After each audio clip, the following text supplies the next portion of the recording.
Welcome to part 2 of the presentation on positive and negative shape as it relates to drawing. This is the poster by Toulouse-Lautrec that we ended the first section on, and we use it as an example of the relative nature or the flexible nature of positive and negative shape. I'm going to show you another famous poster by Toulouse-Lautrec for another similar kind of dance hall.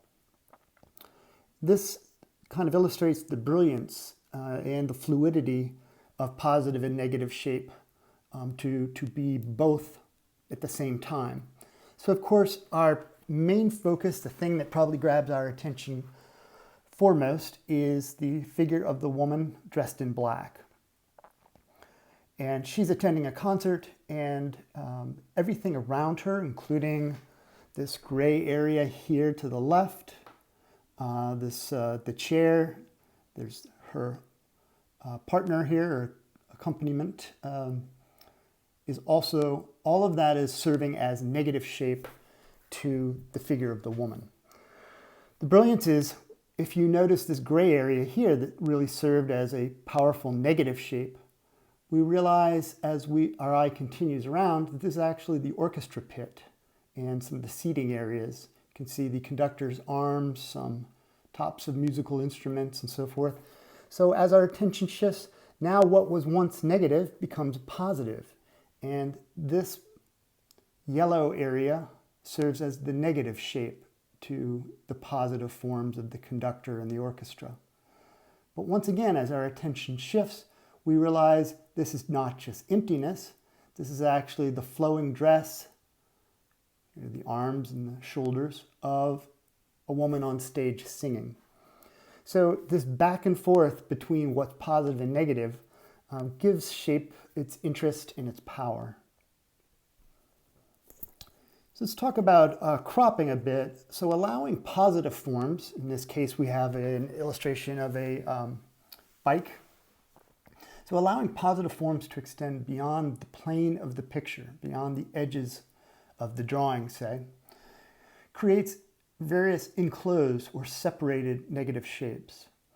So artists often use a viewfinder or some other technique to crop an image, that is, cut it off at the corners, at the sides, the edges, in order to create these enclosed negative shapes.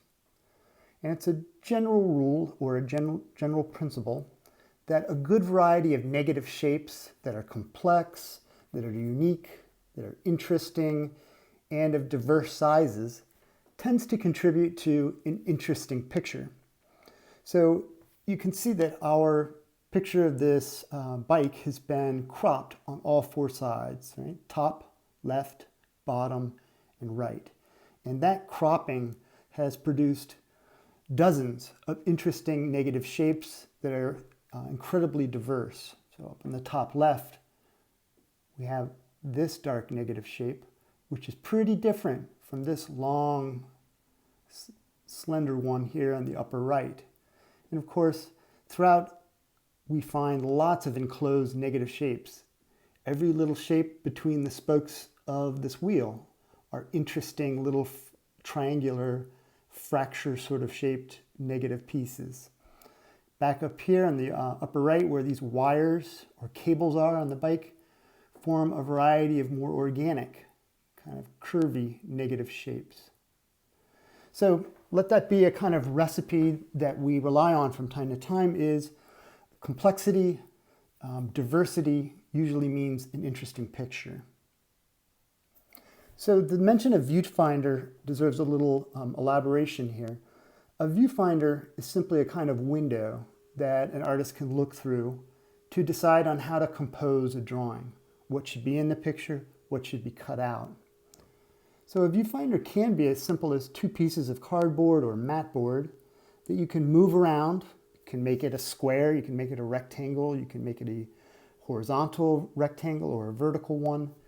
And then with either tape or paper clips, as we see here, you can attach the two sheets together and use it as an aid to starting a drawing. So paying attention to negative shape can also help you draw the positive shapes more accurately. And this is really the cool thing about focusing on negative shapes. For complex forms, in this case we have a chair which has relative complexity, and then we have this potted plant that is definitely more organic and more complex. So for these kind of forms, closely observing the negative shapes and drawing only those shapes will help you actually draw the positive shape without actually drawing that positive object at all.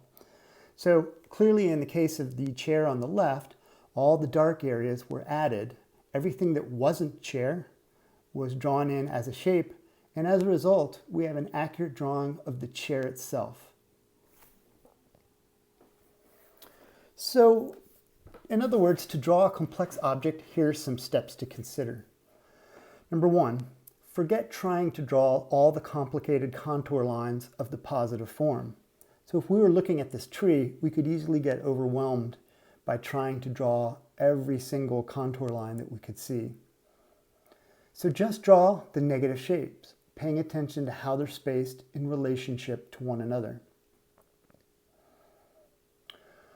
For irregular organic shapes, try to compare them to a shape you're familiar with, like a particular animal, or the head of a duck or something.